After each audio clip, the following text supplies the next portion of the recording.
gaji kalian 1 bulan itu kalau bisa dipastikan hampir separuh, 50 atau 70% pasti kalian kirim ke Indonesia.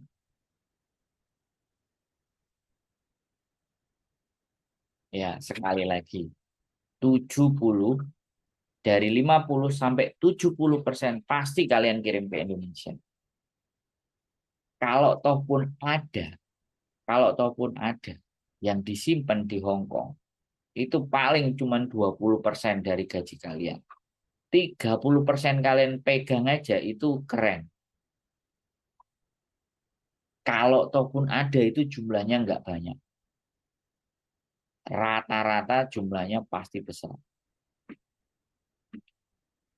Lah, Mbak Nia Virgo langsung ngaku, malah lemburan seseran ikut dikirim Mas. Nah, ya.